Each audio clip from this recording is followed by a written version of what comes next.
aos olhos de envolvendo uma questão mais científica entrelaçada com a espiritualidade, que é o quê? É a depressão. Mas eu não quis vir com o tema depressão. Eu quis vir com a questão do cuidado da alma, né? Tanto é que o tema é quando a alma pede cuidado.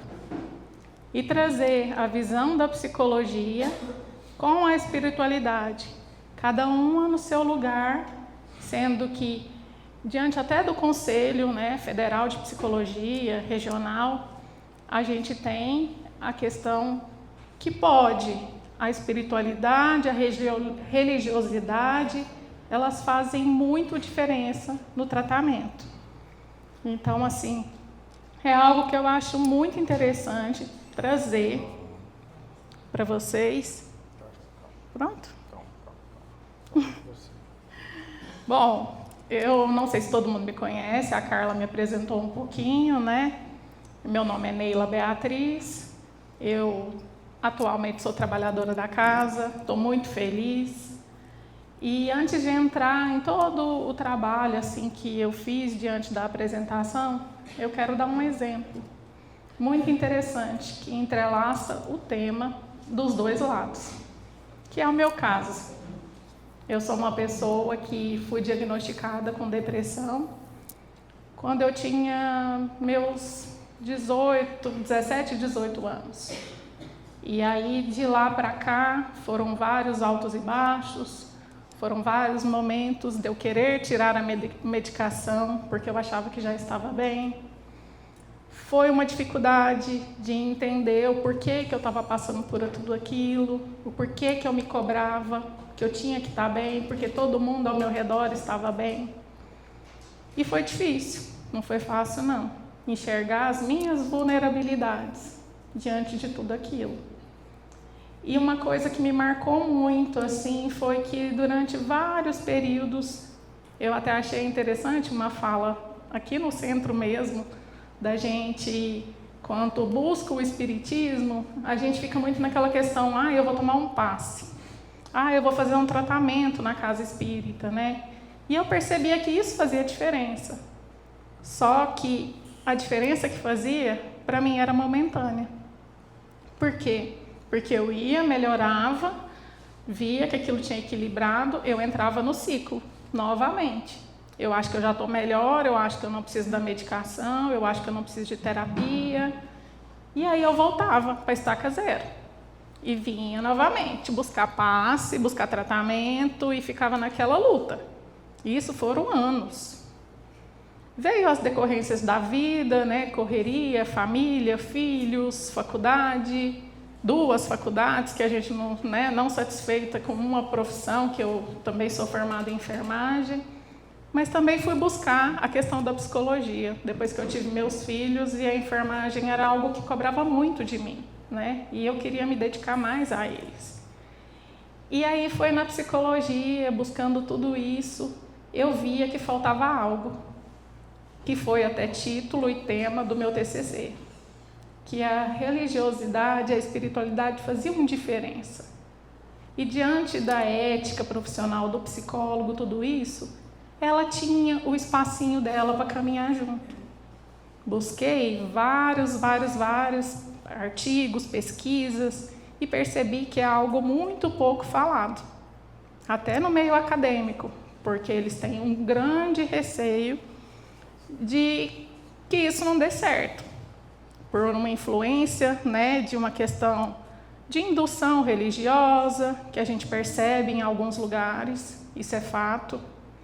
Isso é algo que aparece muito, mas também a questão de fazer a diferença, da pessoa se apoiar e ter a esperança e focar naquilo que ela se sente confortável, que faz sentido para a vida dela, que nós estamos aqui não para ser perfeitos, mas como uma oportunidade de buscar melhor. E não é buscar melhor se comparando, se vendo, se olhando com relação igual hoje. A gente tem algo que é uma das coisas que mais causam depressões. É a questão da comparação. A rede social é um startor muito grande de casos de depressão e até mesmo, né, a ideação suicida, a questão de auto se culpar por completo. Então, assim, a espiritualidade, assim, quando ela entra no dia a dia da pessoa, que ela busca ler, busca sentido naquilo, traz uma esperança diferente. Que em paralelo com o tratamento medicamentoso, psicoterapêutico, com outras questões, vão se entrelaçando e fazendo com que o funcione melhor. Mas teve uma questão muito interessante diante de tudo isso. Não é só vir assistir palestra, não é só vir tomar passe, passar pelo tratamento, que é onde eu queria chegar com relação a mim. Não é só isso. Eu posso dizer, igual a Carla, falou que não imaginava eu aqui. Eu já tinha ouvido falar várias vezes sobre a casa pela Carla, mas nunca tinha vindo. Todas as vezes que eu me organizava para vir, acontecia alguma coisa que nunca dava certo. Um belo dia, eu já estava assim, eu já tinha falado para o meu marido, eu não vou dar conta, eu não vou dar conta da vida. E aí ele ficou preocupado, aí ele falou assim, não, hoje eu vou te levar lá no centro da Carla, porque a gente vai lá. E aconteceu altas coisas no decorrer até o horário de chegar aqui. Resistência de não querer vir, problemas na rotina diária, os meninos, e nós chegamos aqui em cima da hora. E durante o tratamento da maca, que foi o dia que eu cheguei aqui, na terça, eu percebi que tinham várias possibilidades para mim de vida. E uma dessas possibilidades era de entender que o espiritismo, a espiritualidade, ela não estava ligada a mim, não só por uma necessidade de ficar bem, mas que eu tinha um propósito de vida aqui para isso. E esse propósito foi tão interessante que na maca eu virei para o Dr. Alberto e falei assim, Dr. Alberto, eu não estou bem, eu não tenho força, eu não tenho vontade das coisas, eu estou muito preocupada porque eu estou parecendo um carro que vai pifar. E eu não posso pifar. Eu tenho 2 filhos e eu não quero pifar e largar os 2 aqui. E foi algo muito interessante, assim. E ele falou assim, não, pode ficar tranquila, você vai melhorar. Que bom que você veio aqui hoje. E diante daquilo, eu saí daqui já outra pessoa. Ele colocou um soro, né, assim, no tratamento em mim e fez todo o processo, as meninas fizeram o reiki, a injeção, todo o processo, mas aí ele pôs uma medicação e eu já saí daqui com uma força, tipo assim, um ânimo de vida, de tudo completamente diferente do que eu tinha entrado e do que eu tinha de vida. E aquilo fez diferença. Depois daquele momento, eu não deixei de vir mais. E ele falou uma coisa para mim, que eu tinha mediunidade e eu precisava trabalhar. E eu ainda questionei, eu falei, mediunidade? Mas tudo bem. Como eu estava vindo, comecei a fazer o curso, né, assim, comecei a conviver, comecei a ter olhar diferente, não como vir como uma assistida, vir como uma pessoa que queria fazer parte do grupo, que queria fazer por alguém o que tinha acontecido comigo aqui, a diferença que foi na minha vida. E diante disso, hoje eu vejo que eu sou uma pessoa completamente diferente. De lá para cá, eu não tive mais questão de ter crises de ansiedade, de achar que eu não iria dar conta da missão, do compromisso que eu fiz lá antes de vir. Hoje eu tenho consciência disso. Tenho consciência de que as coisas acontecem quando precisam acontecer. E se não é algo que não nos agrada, é porque faz sentido para a nossa evolução aqui. Eu brinco que eu sempre fui muito estressada. Eu antes, assim, se eu fosse sair de casa e não achasse o celular, a chave do carro, ou faltasse alguma coisa, eu virava uma onça. E de uns tempos para cá, eu posso dizer meses, nem ano, eu consigo reagir de uma forma completamente diferente de algo que eu nunca tinha feito. A partir do momento que acontece um contratempo na minha vida, algo, eu já paro e falo, peraí, isso tem um porquê. Porque não existe, né? Não existe acaso, não existe coincidência. Tudo tem um propósito na nossa vida. Até o fato de eu não ter ficado bem, de ter tido depressão pós-parto no primeiro filho, de ter quase tido no segundo, por ter passado por situações de problema de saúde, e ainda foi na fase da pandemia. Então, assim, tudo isso entrelaçou com muita coisa. E eu vinha segurando, e segurando nesses altos e baixos. E a psicologia, ela cuidava de uma parte que fazia diferença, que era a medicação. Por quê? Porque a depressão, nem sempre ela é algo assim que a gente diz, ai, é falta de fé, é uma tristeza que vai passar. Não é nada disso. É o que eu falo até para os meus pacientes, na maioria das vezes. Vamos olhar assim para a questão. Vamos olhar a história. Se faz sentido tudo que você está vivendo agora, a maneira que você está reagindo, se faz sentido com tudo o que aconteceu. Porque não é o simples fato, que igual a gente brinca que é até a Bíblia da psicologia, né, que é o DSM-5, que é uma revisão, não é um checklist. A gente não vai passar por ele ali, ó, listando, eu tenho isso, eu tenho aquilo outro, então eu tenho depressão. Não. A gente pode ter tudo aquilo, porque tristeza é uma emoção que faz parte. E ela é necessária. Porque senão nós não seríamos pessoas conscientes do dia a dia. A gente ia buscar só alegria a todo instante, mas a tristeza é algo muito importante que nos faz refletir. Refletir se as atitudes que a gente tem estão sendo compatíveis com o que a gente busca. Refletir com relação... A tristeza ela é só quando morre alguém, um luto, alguma coisa assim? Não. Às vezes a tristeza ela vem entrelaçada também com momentos de alegria. Que é o que eu falo também, a questão de... Às vezes você vai ter que fazer uma mudança, uma promoção de trabalho. Você fica feliz porque você vai ter uma oportunidade de crescimento, é algo que você sempre buscou, se dedicou, buscou, trabalhou, estudou e quer crescer profissionalmente. Mas aquela mudança te traz também, além da alegria, da realização, ela traz também outras emoções. E a tristeza é uma que está entrelaçada, o medo. A tristeza, o medo, elas caminham juntos na depressão. Mas nesse caso, é uma tristeza que você vai sentir assim, falta dos seus amigos daquele lugar, saudade, né? Vai ter a questão de limitar o convívio, aquilo que tinha aquele hábito, que vai fazer uma mudança. E o medo vem junto, por quê? Porque vai fazer com que venha coisas novas. E a depressão ela fica muito presa ao passado. A gente fica muito lamentando as coisas que aconteceu, se aquilo era para ter acontecido daquele jeito. O se mora dentro da pessoa com depressão. E o que eu disse, para ser depressão, não é só a tristeza, não é só a vontade de se isolar, não é só a vontade de não fazer as coisas mais do jeito que gostava.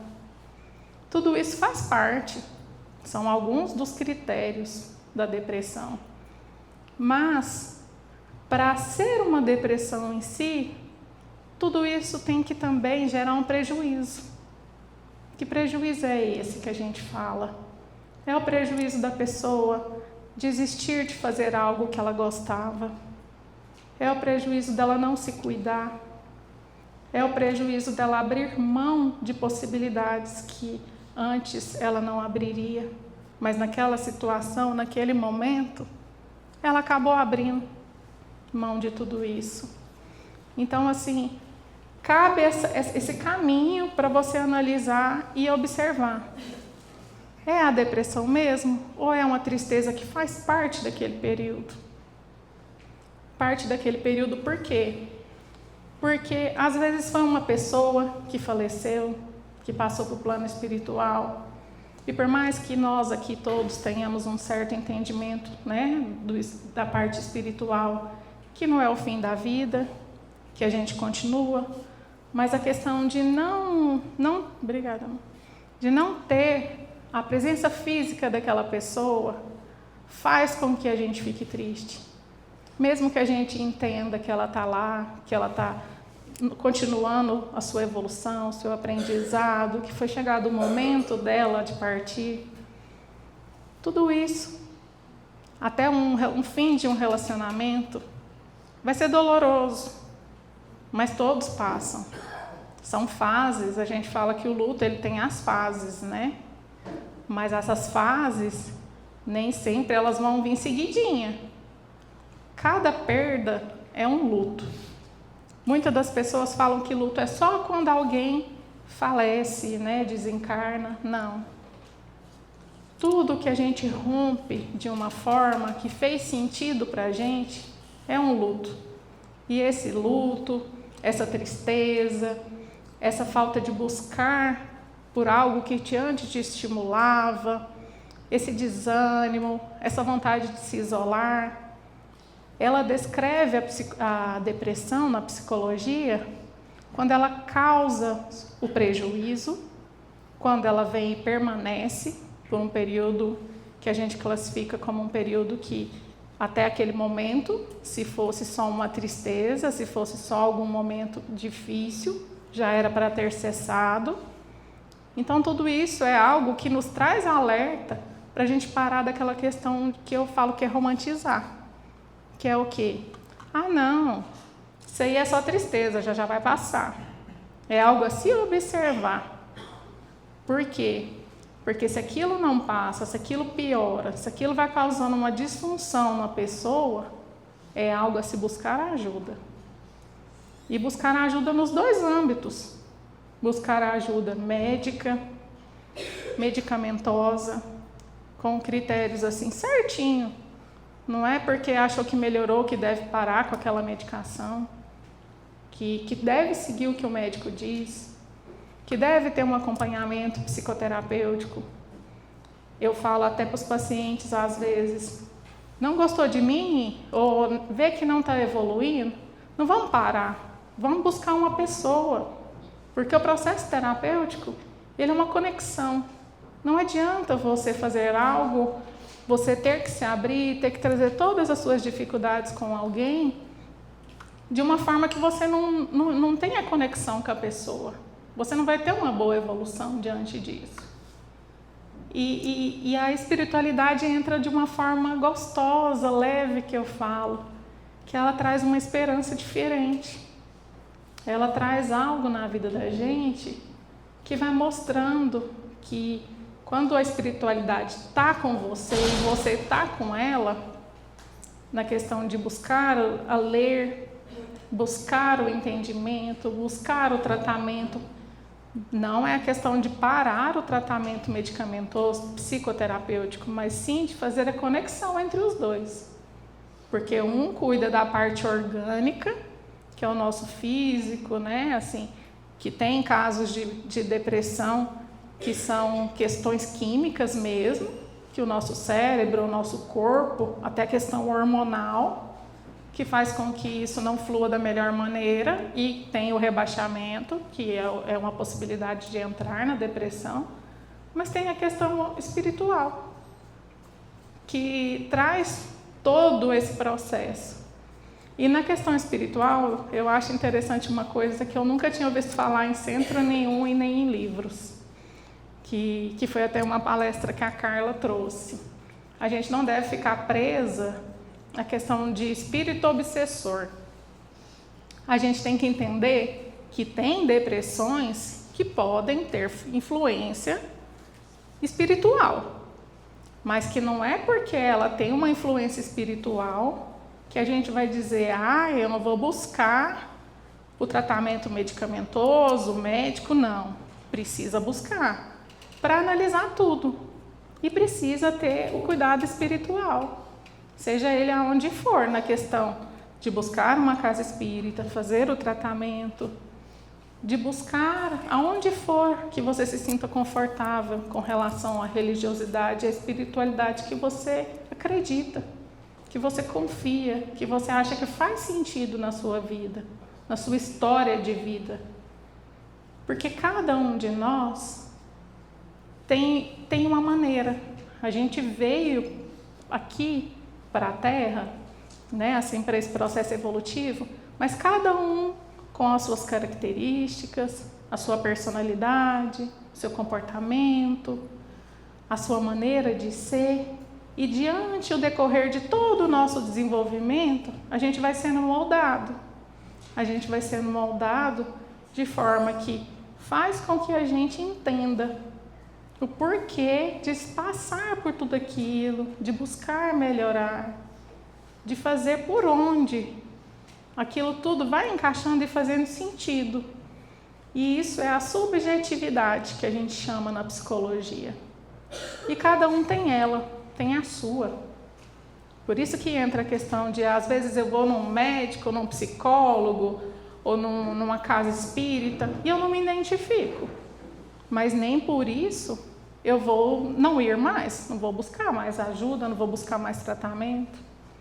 Então, assim, o interessante é ir, se identificar, se sentir acolhido, entendido de uma forma geral. Porque os direcionamentos vão acontecendo. Da forma que hoje, eu como trabalhadora da casa, queria trabalhar em mais frentes. Mas a minha missão terrena não me permite. Mas aonde eu trabalho, hoje eu tenho uma visão muito interessante. Qual que é essa visão interessante? De que eu fiz a enfermagem, a faculdade de enfermagem, o bacharelado, e sempre busquei trabalhar num hospital que funcionasse com harmonia, com respeito, com acolhimento. Por mais que tenha essa questão de hospitais humanizados, mas nunca deu certo na minha visão de trabalho. E aqui, no trabalho na maca, eu vejo todo instante, a todos os dias de trabalho, a cada assistido que passa por mim, passa pelas colegas de trabalho, eu vejo que faz diferença, que elas buscam um acolhimento diferente. A maior parte, gente, é emocional. A maior parte das pessoas que passam por a gente ali, a gente percebe que isso é a nova pandemia, pode-se dizer. O estado emocional, a questão de sentimento, emoções, é algo que a gente foi meio que doutrinado desde a infância a entender que a gente tem que ser forte, a gente tem que buscar os ideais, que a gente não pode ser vulnerável. Mas a vulnerabilidade, ela vem também para mostrar que faz parte do processo evolutivo. Que faz parte a gente parar e se perguntar, eu estou cuidando bem de mim? Eu estou me ouvindo?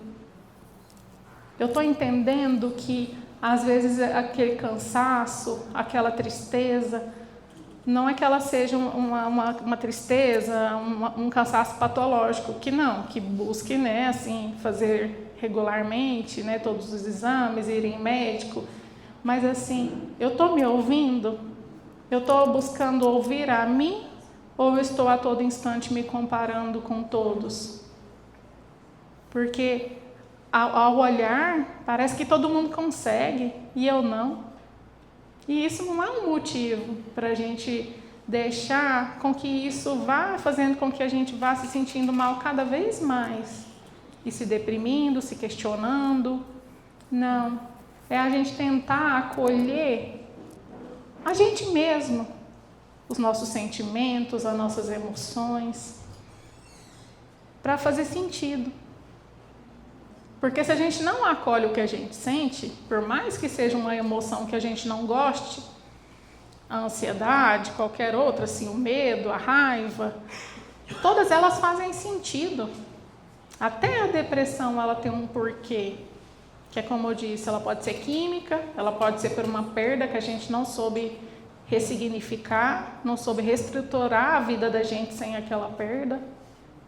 Tudo isso faz sentido. Então, assim, a gente precisa parar e tentar escutar mais o que a gente sente. Agora, com relação aos slides, que deu certo, eu quero mostrar uma coisa aqui, que a maior parte aqui eu já fui falando.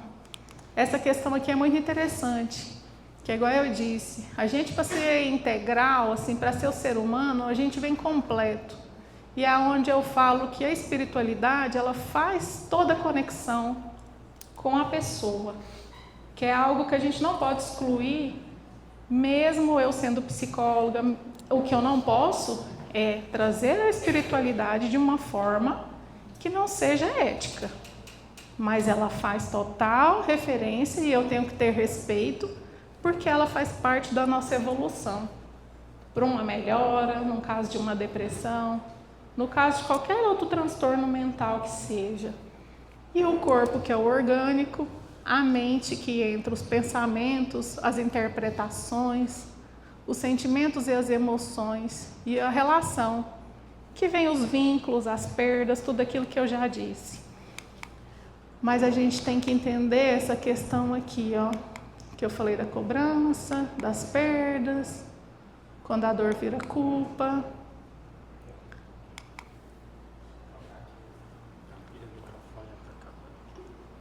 Deixa eu só achar aqui algo que eu acho muito interessante. A questão da obsessão, que eu falei, como ela se instala, tem que analisar.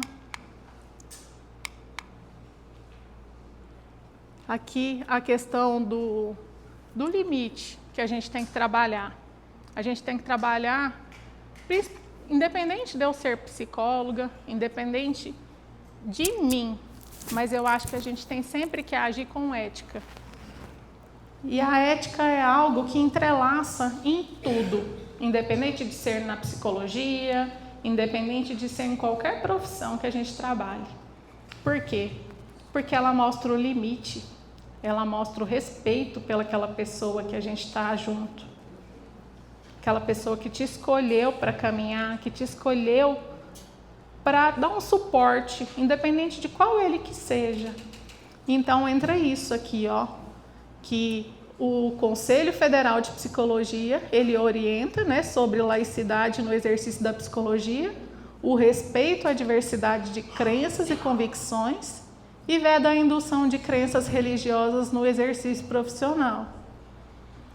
E a questão entra aqui, ó, a gente precisa cuidar por um todo da pessoa. Então a espiritualidade, ela não pode ficar fora, independente de qual ela seja. A gente tem que respeitar e trazer a verdade daquela pessoa que você está acompanhando, que você está cuidando, porque aquela verdade faz sentido para ela. É algo que ela se apega para ter esperança, para ela conseguir sair daquele momento difícil. E aí é onde entra o respeito e a ética. Aqui na terapia espiritual é algo que eu acho muito interessante, que faz muito sentido com o trabalho da casa, essa questão que a gente precisa orar, refletir, amar, servir e recomeçar. Tudo isso aqui é algo que traz uma melhora gigantesca, se o caso for diagnosticado por uma depressão mesmo. Porque não é só simplesmente, igual eu disse, encaixar nos critérios psicológicos para ser um transtorno, mas é a questão de buscar um profissional, de fazer uma avaliação, de analisar se aqueles sintomas, que vêm aparecendo, se fazem sentido para a história de vida daquela pessoa ou não.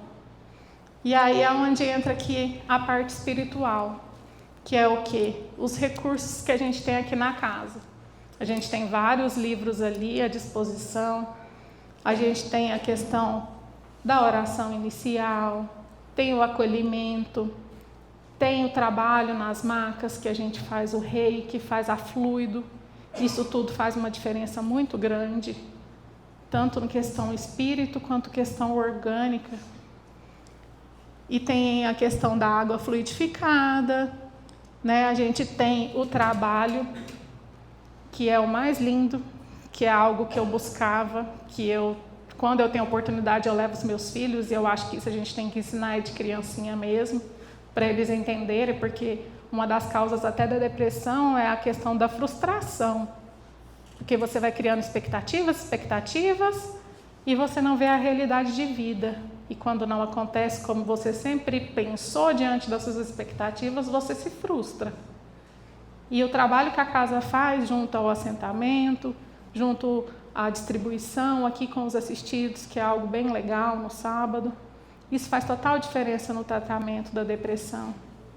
Porque você começa a se perguntar, eu estou cuidando bem de mim? Eu quero cuidar bem dos outros, então eu vou cuidar bem dos outros. E a questão do altruísmo. A pessoa, quando ela faz o bem, ela sente uma melhora, ela sente uma autovalorização. E essa autovalorização influencia na melhora na depressão. E aqui eu achei interessante, porque como a gente segue bem a questão do Evangelho, 2 capítulos, que um é Bem-aventurados os aflitos e o Fora da caridade não há salvação. Todos os 2 capítulos do Evangelho, eles trazem questões que nos trazem reflexões sobre a questão da depressão, da tristeza, do que a gente busca, que se a gente deve se prender a um sofrimento de uma forma para permitir que aquilo seja uma sentença. E não é uma sentença. A gente tem alternativas para buscar. O que a gente tem que fazer é não permitir que a culpa, a necessidade de estar daquele jeito, eu não melhoro, ou é porque a vida do outro é melhor, isso, aquilo outro, não é. A gente tem as oportunidades. E lá fala que o Evangelho não diz que a pessoa não deveria sofrer. Convida a encontrar sentido, esperança e amparo no meio da experiência. E no capítulo da caridade, ele fala que compreendemos a caridade não como cobrança moral, mas como atitude concreta diante do sofrimento. Porque quando você faz a caridade, você consegue identificar e perceber que pessoas sofrem diante de várias circunstâncias e conseguem, às vezes, se ressignificar diante disso. O tempo está curtinho, mas... e uma das coisas muito importantes que eu percebo que faz total diferença é o acolhimento. É não questionar e entender por que aquela pessoa está triste, por que ela...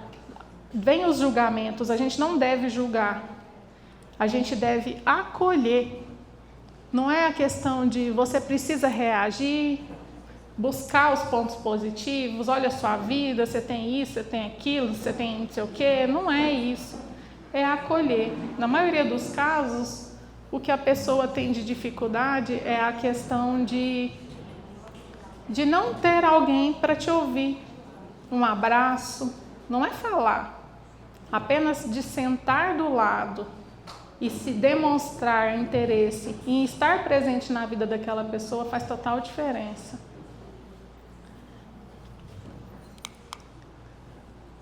E que a dor não é não faz parte de uma história inteira. A gente tem a dor, tem tudo, mas que ela é só uma parte da nossa história. Que a nossa história pode ter um final diferente se a gente busca.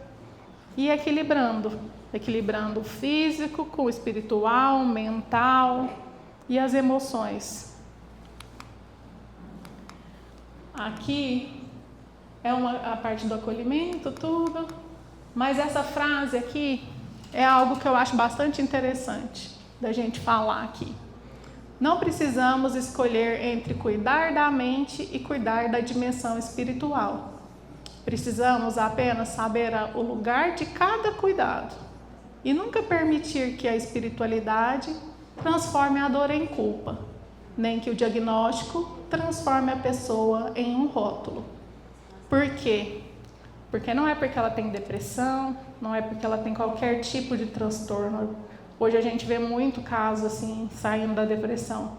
Autismo, TDAH, e outros, que acaba que ficam presos ali. A gente fica preso aos sintomas, à característica da pessoa E não é, ela é uma pessoa.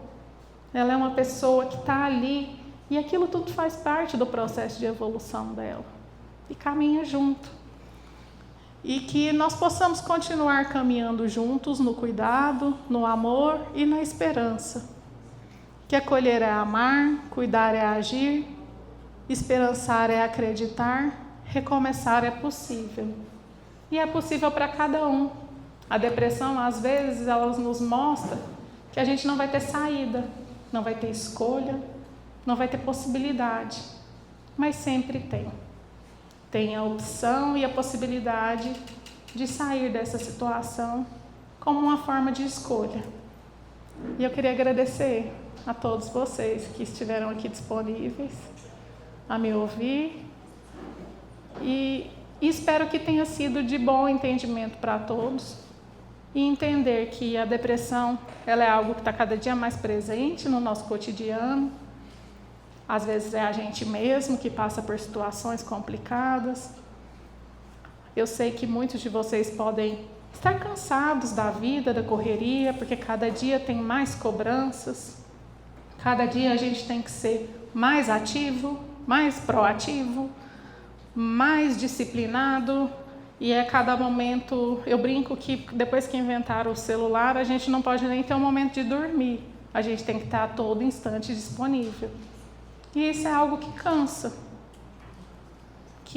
Mas é algo que a gente tem que acolher de uma forma, não como se culpar, se sentir sobrecarregado, deixar aquilo tomar conta, mas como uma forma de entendimento, que aquilo tudo tem um propósito.